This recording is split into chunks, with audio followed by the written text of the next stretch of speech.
Welcome to ECN Trade Daily Video. Before we begin, it should be noted that any advice is of a general nature only and that your personal circumstances have not been taken into consideration. Hello everyone, my name is Rob Clayton and thank you very much for joining me. The Australian dollar overnight failed to stage any significant moves, partly due to the holidays in the US and the UK. However, the market bulls are likely to remain in sheer numbers due to the fact is that the technical implications are breaking down. Therefore, we are looking towards immediate support of 75.35 with the objective holding at 75.05.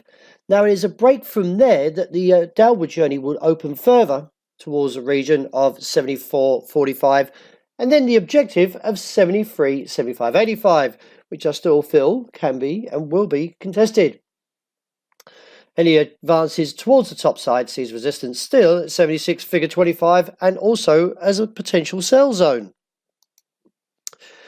The euro has remained relatively weak and it did post a low overnight of 116.06, which is a fresh low for 2018.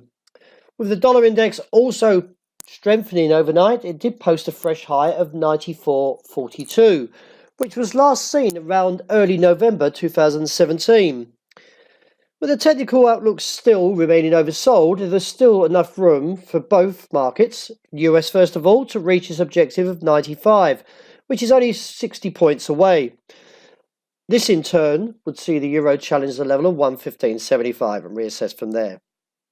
I do expect to see a bullish response from euro as it gets closer towards this region of 115.75. Well, the dollar yen still remains weak, and as I mentioned yesterday, my concerns are still towards 108.95 or towards 108.45 before initiating the call to buy. From the 108.45 region, I do expect to see a rebound, and this rebound should eventually take the challenge towards the upside target of 109.85.95 to 110.65 and then 111 and reassess from there.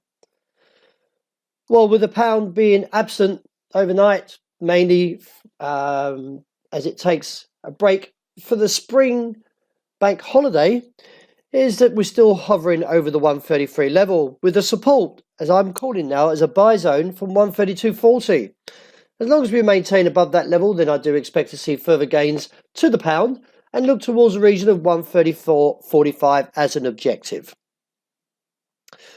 Well, since Friday's failed attempt on the 1,306.7 level, the gold outlook has weakened and now looks towards a region of 97 or down towards the level of 94 and reassess from there. It is viewed the market will be further in a negative case if we see a break of 94, as this will take it down towards the recent lows around 78.81. But let's not get too bearish on the fact of this slight pullback that we're seeing at the moment. As you can see from the recent response, when the market was trading sideways, it was waiting for an excuse to buy the market, and of course with the geopolitical reasons heightening on the back of Trump cancelling the summit with North Korea, which now looks like it's back on the table again for the month of June, then we could see small impulses to the upside as uncertainty still wavers on whether the market can sell off or rebound and take on the challenge of 07 and up to 12. So I'm a buyer on dips towards 94 to 88 and see if we can get a bullish response.